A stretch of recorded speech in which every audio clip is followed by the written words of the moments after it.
Come November 3rd, Portland, Oregon may finally be rid of what might be the worst mayor in the history of America in Ted Wheeler. But before you start thinking things are going to start looking up for the Portlanders, you have to understand who he will be replaced with. So they're either going to have Mayor Ted Wheeler back in office, or they are going to have this woman, Sarah Iannorone, who says, I am Antifa. Antifa supporter Sarah Iannorone could be Portland's next mayor. And this is from the Daily Caller. Now, look at this Sarah Iannorone. She's one of those people that you can just look at and tell that she is a left-wing, an extremely left-wing ideologue. Honestly, she she looks like a guidance counselor at a Soviet gulag, you know, like somebody comes in emaciated and starving, asks when the next time they're gonna eat is. She says, "Food, you no get food. You work until your wrong think is cured." I know my impressions are terrible, but I do them anyways. Sorry, guys. But yeah, I don't know what it is with all of these far left wing ideologues, but it's so easy to just spot them. It's like you don't even have, and because they all think the same, because they all are just myrmidons for this ideology, this Marxist ideology. So you can just spot them out and know exactly who they are, know exactly what they believe, know everything about them essentially. There's no mystery to these people whatsoever. They wear everything that they believe in on their sleeve. You know, they always have the pixie haircut, the glasses, just the cold look. Dyed hair. Her hair is definitely dyed there. That's not her natural color. Portland's next mayor could be an open supporter of Antifa, the violent far-left movement whose members have unleashed violence in cities across America. More like they've unleashed hell. Violence is an understatement. Left-wing activist Sarah Iannorone will face incumbent Democrat Mayor Ted Wheeler in a runoff election on November 3rd after neither candidate received a majority of votes in the first round of voting. Wheeler beat Iannorone in the first round of voting, but has faced criticism from both sides of the political spectrum over his handling of the city's nightly unrest, which has included nearly 30 riots since late May. Nearly 30 riots? What are we going on? Like day 100 almost? Almost every single day has been a riot. So I'm not sure where they're getting this number, nearly 30 riots. It's gotta be like 3 times higher than that. A supporter of President Donald Trump was shot and killed Saturday night during a pro-Trump demonstration in Portland. And we're now seeing Vice News is actually coming out with an interview with this guy, where he sits there and he talks about how it's how he had to do it because that person would have killed a friend of his who is a person of color. Now, we've seen the video. There is nothing indicating that anybody was at risk of being assaulted by this Patriot Prayer member. In fact, it looks like the guy who killed him just walked up behind him. They said, here's a couple of them, pull it out, bang, bang. That does not sound to me like it was something he had to do.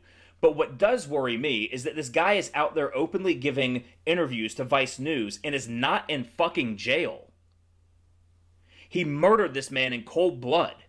We've seen the video. There is nothing to support his idea that this guy that he shot down, this Patriot Prayer member, was a threat to anybody. And I've got a feeling this is one of those one of those communist psychosis ideas where he thought that just because he was a conservative, that he was a threat, that somebody was about to die. I mean, these people have gone absolutely psychotic, and I don't mean that in the insulting way. I mean that in the clinical sense. They are suffering from a psychosis. And it went on to talk about, and you know, I read a little article about this interview that they're going to be doing with the guy who shot him, and his own family members were disowning him. I think it's, let's see, okay, so yeah, we actually have the article up here. So this is Antifa man linked to shooting death of Trump supporter in Portland speaks out. I had no choice. So a man who had reportedly been linked to the shooting death of a Trump supporter following a political arrest is now giving media interviews.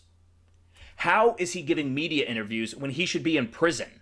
So lots of lawyers suggest that I shouldn't be saying anything, but I feel it's important that the world get at least gets a little bit of what's really going on, because there's been a lot of propaganda out there. You know, I was arguing with somebody on Facebook the other day, and actually, I wasn't even trying to argue. I was actually trying to be friendly and just say, well, maybe you should look at more moderate sources and this and that. And I pointed him towards Tim Pool, because he's about as milk toast, and, he's not a conservative, anything like that. And the guy just looked at it and said, no, I know propaganda when I see it. It's like, really, you know propaganda when you see it? Then why are you parroting exactly what 92% of the entire media landscape is parroting? If you know propaganda when you see it, then how can you not see that the mass media is all in lockstep, and that is the definition of propaganda? Because these people have, their brains are just dysfunctional at this point. They have a literal psychosis. They have literal mental conditions at this point. So he said, I had no choice. I mean, I had a choice. I could have sat there and watched them kill a friend of mine of color, but I wasn't going to do that. That is an entirely baseless claim, and we know that because we've seen the video and we've heard that they said, there they are, pull it out, bang, bang. Bang, bang being the actual gunshots. They didn't say bang, bang. But we could tell that they were being hunted down. Which leads to us, why the hell is this guy not in prison? Why is he out there giving media interviews, being treated like a celebrity by fucking Vice News? So, Reinl, that's his name. Reinl is seemingly admitting to playing a role in the fatal shooting of Aaron Danielson, a supporter of the Patriot Prayer movement who died Saturday night after sustaining... okay, so the point that I wanted to get to. Sources familiar with the case... a family member also identified him as the man captured in photos and videos seen leaving the shooting scene shortly before 9 p.m. Saturday. The Oregonian also reported that night that the shooting had happened. So I'm trying to get to the point where we're talking about the family. Although this is interesting right here. Reinl brought his daughter, who was carrying a baseball bat. These people are bringing their children with weapons to armed protests, and then assassinating people with their children there. And you're going to tell me that this man, that he's a trustworthy source of, Danielson was threatening them, or that he was trying to save the life of a friend? Especially when we have the audio? No. So this is the part I wanted to get to. Reinl's sister, April Reinl, 36, told the Daily Mail that her brother had been estranged from the family for years after he allegedly stole medication from their mother who has dementia. Yeah, real class act here. At 7:50 a.m., I got woken up by a call from somebody who thought I was my mom, she said. They named our address and said, your brother is a murderer and we know you're hiding him. If you don't turn him over to the police, bad things will happen. Your whole family is in danger. My mom has dementia and is stress-induced seizures. They could have literally killed her if they had found her. This could have literally killed her if they had found her. So she goes on to say, he's a lot older than me, she said. He was this nebulous figure who popped in and out of our lives, usually demanding money from our mom. And if she didn't have it, he'd guilt her until she did. Not that she had any money to give. We were a poor family growing up, but she always gave to him. I would describe him as a jerk, verbally cruel, sometimes when he's not getting his way. I eventually gave up trying because I saw this pattern that he only reaches out to us when he wants something from us. Either watch my kids for free, give me money, or telling us that he should inherit the family property. Oh, that's rich. A damn commie who by communist strictures wants to abolish private property, and he's here demanding that the family, who he seems to just treat like garbage, that they give him their private property. He said, I'll look after the property and take care of mom. You should leave. This is the same guy that only ever talks to her when he wants something from her, makes her cry if she can't give it to him by guilting her, shaming her. Every kind of bullying and abusive tactic he could think of. That's what he would do with her, she added. And it didn't matter how much money he was making. He always needed more from mom, who made almost nothing. To the family of Aaron Danielson, I am so sorry this happened to you. He didn't deserve this. Nobody does. So you've even got this guy's family saying this guy's a piece of shit. And it seems to be that every single person that we encounter in Antifa is a piece of shit. The guy's killed by Kyle Rittenhouse. Pedophile, piece of shit. Wife beater, piece of shit. Armed felon, piece of shit. Antifa just attracts the dregs of society, and yet you have now this new mayor who is saying, I am Antifa, and totally sympathetic to their cause. This country is falling apart because we allow this stuff to happen. Now, I know this is supposed to be the land of the free and the home of the brave, but how brave can you be when you let people actually encroach on our freedom by shutting us indoors for months at a time, making us wear masks wherever we go, and then torching small businesses, and then taking the side of the people who are torching the businesses? We can't use freedom. We can't let totalitarian despots use the idea of freedom to destroy our freedom, real freedom. There's got to be a cap to it somewhere. So let's see. Trump has criticized Wheeler for not embracing. So let's see. He's faced criticism from both sides. Yeah, that's the only thing that the right and the left comes together on, is that Ted Wheeler needs to fucking go. Of course, for different reasons. Trump has criticized Wheeler for not embracing federal assistance to quell the city riots, while left-wing activists have accused Wheeler of being too tough on demonstrators. He hasn't done anything to demonstrators. He just hasn't completely abolished the police, and to them, that's being too tough on demonstrators. Meanwhile, he sends this letter to Donald Trump excoriating him, and then the very next day, the same rioters that he's protecting burn down his damn apartment. What is going on in these people's heads? You just have to think, what kind of... this is an abused psyche that we're talking about right here. This is Stockholm Syndrome. Ted Wheeler has Stockholm Syndrome. These people have him hostage, and he continues to back them. He's to change his last name to Hearst. It's a Patty Hearst reference for those of you guys who don't remember that. If you want to Google it, you can. So local progressive activists have called for Ted Wheeler's resignation, but the mayor has said he has no plans to step down. He's like that singer that's on stage and everybody in the crowd is booing him, and he refuses to leave. He refuses to just walk off with his tail between his legs. Nobody wants to listen to him. Nobody wants him there, but he just stays up on stage with all the lights on him, just taking the slings and arrow, a hero to nobody but himself. Iannorone, whose platforms include Housing for All, includes a Housing for All plank, and a pledge to slash the city's police funding, identified herself as a member of the Antifa movement in January 2019. Housing for All. And who's going to pay for that, especially after we cut you off from federal funding? That's what they're going to want. They're going to want everybody else to pay for it. They're going to want the state to pay for it, and they're going to want the federal government to pay for it, because the city of Portland can't pay for it. The city of Portland is made up of just everybody who couldn't afford to live in San Francisco anymore. All the lunatics in San Francisco that were too nutty to keep down a job, or didn't believe in having a job, and so they were too poor, couldn't live in San Francisco, so they hopped on they hopped on a bus and rode up to Portland, and now we're squatting on a sidewalk in Portland. Yeah, they're really going to pay for a Housing for All plan. How are you going to implement that? Because we're not going to pay for it. We'll be damned. We'll come up there and just wipe Portland off the map if we have to, before we're going to pay for your Housing for All plan. But you know they're going to expect it from us.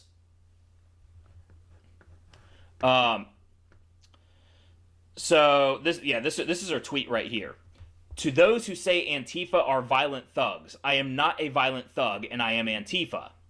Well, if you are backing violent thugs who fly the banner of Antifa while they burn down cities, attack anybody who has any ideological ideas than them, and literally hunt them down, just like this Rhino, however you say his name, this guy in Portland the other night.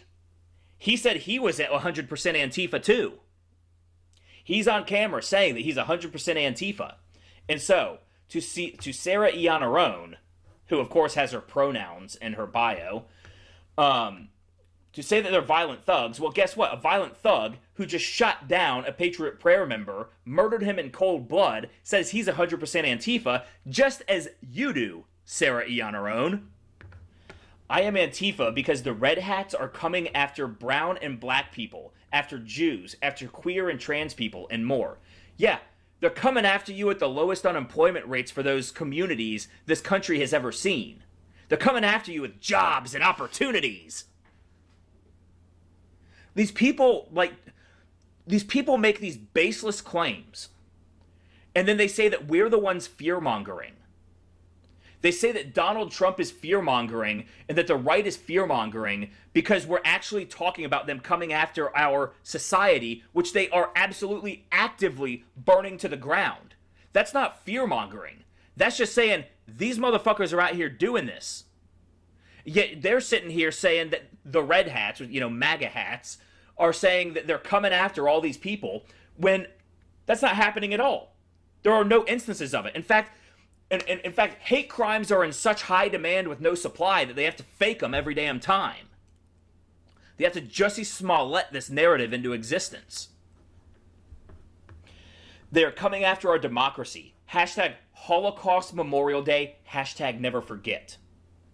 This is disgusting because she is using a real atrocity that happened in history as a way to grandstand using fake hatred, pretend, imaginary hatred for her own political expedience.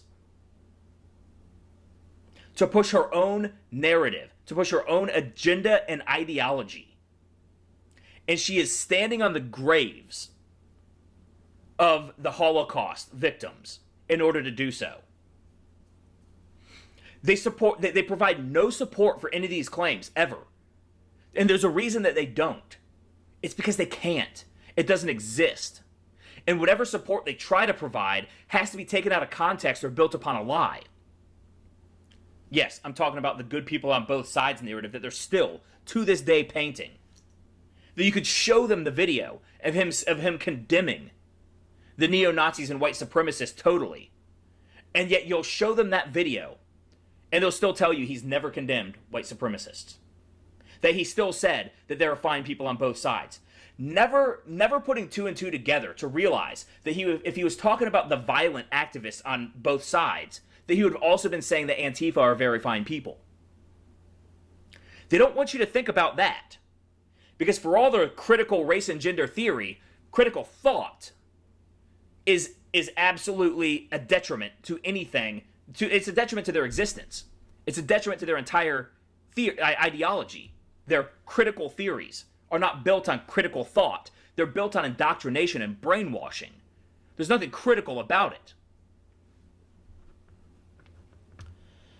They are coming after our democracy. You know what? If they were coming after your democracy, if Donald Trump is really this dictator fascist, the streets of Portland would be filled with military personnel right now. There would be martial law.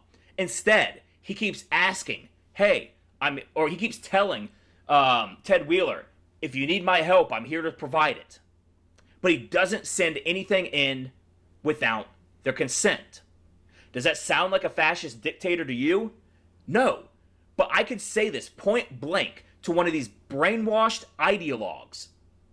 And they will still, they'll reply, oh, but he was sending, what are you talking about? He was sending in secret police in unmarked vans. No.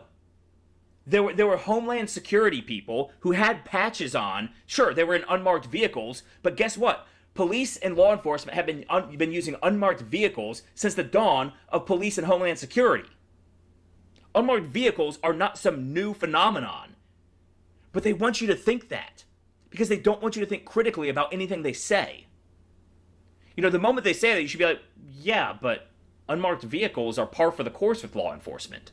What are you talking about? They want you to think it's some new invention of Donald Trump. Even though any just like wink and nod to common sense or to common knowledge would tell you otherwise. So Iannorone's campaign manager, Gregory McKelvey, led protesters in shutting down a Portland highway following Trump's 2016 victory, the Willamette Week reported. So her campaign manager is out there ringleading, commanding these people. So if you think losing Ted Wheeler is going to make things better, Ted Wheeler is going to look like a damn moderate compared to this woman. But of course, that's how they operate. They shift the Overton window, so that before you know it, a Marxist is going to be You know, just a run-of-the-mill moderate to them. You know, to some of these people, they say that Bernie Sanders is too right-wing. Bernie Sanders, who for his entire political career has been a joke afterthought because he was so far left of American center. Iannorone has consistently expressed support for the nightly unrest currently taking place in Portland. So she is actually out there, despite the fact that all the violence is happening in her city.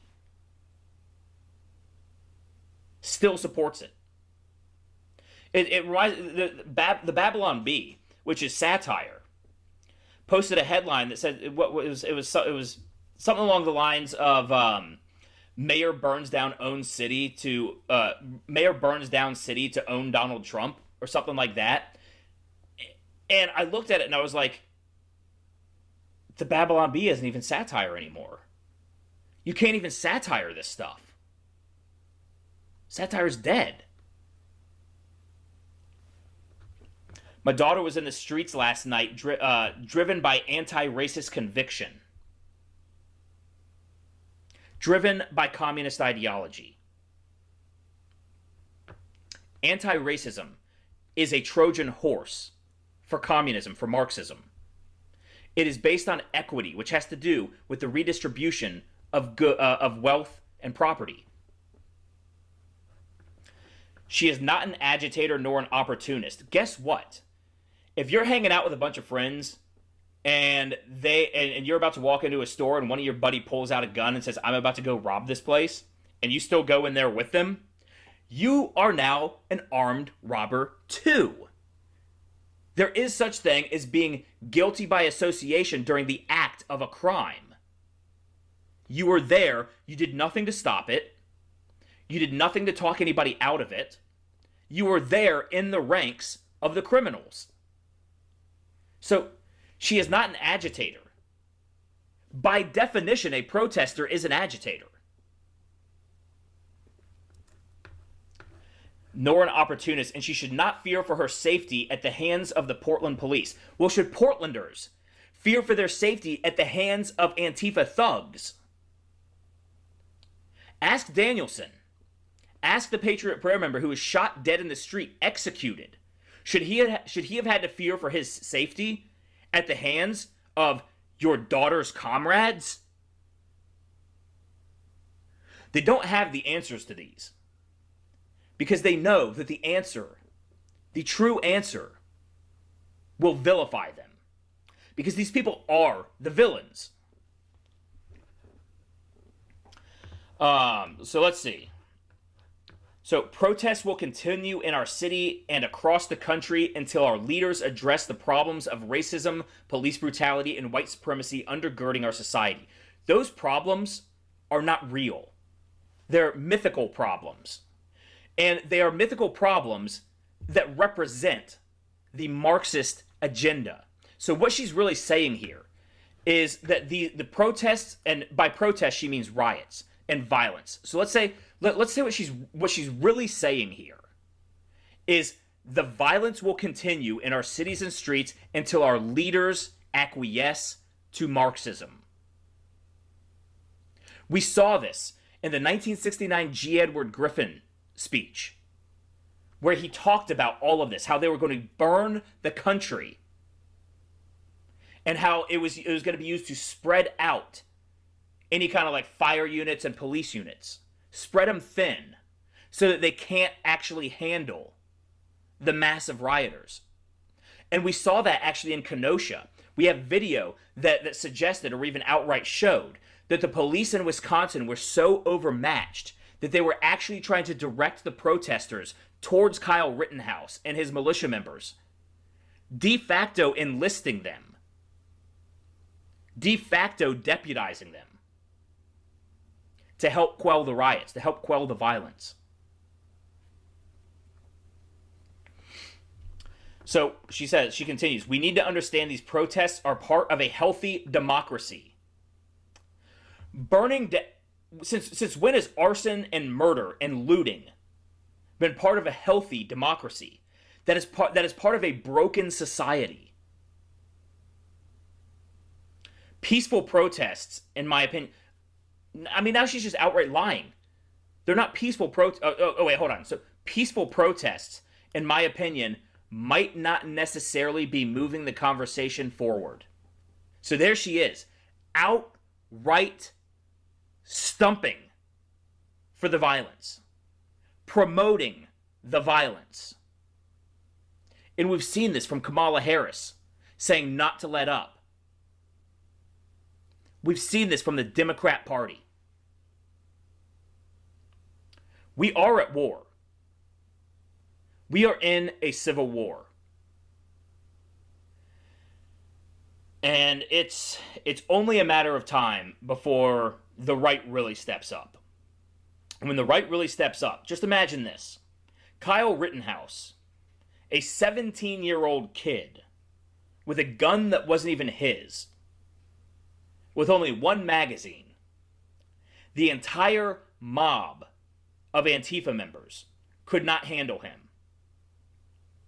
17-year-old kid took out two, injured a third, that were attacking him. Be clear, self-defense.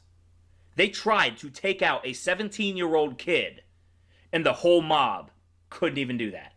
So what do you think is going to happen when a whole bunch of vets, ex-military people, who have stockpiles of guns and are trained, step up and come out into the streets and meet these people?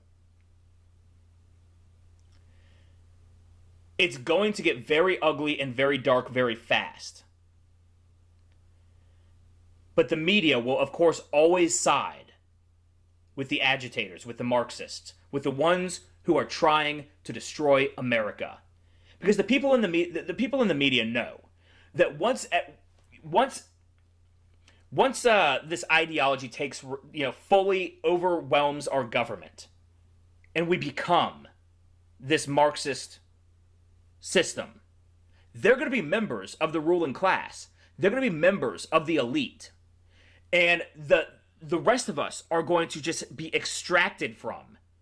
And who's going to get that extraction? It's going to be them.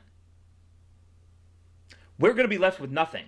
And they're going to have everything that was once ours. And these ruling elite media members, they're going to be part of the people who get everything. And they know this. So they're pushing for this. So might not be moving. Her campaign later issued a follow-up statement saying she does not condone criminal activity. It's a little late for that, because in this quote right here that I just read, we need to understand that these protests are part of a healthy democracy, and that peaceful protests, in my opinion, might not necessarily be moving the conversation forward. That is condoning. In fact, it's not just condoning. It is promoting criminal activity. So they can come back and say that she doesn't condone criminal activity all they want. It's an outright lie, because we've already heard the words from the jackass's mouth. These people think we're stupid. These people think they can gaslight us, and we will just eat their shit. We won't.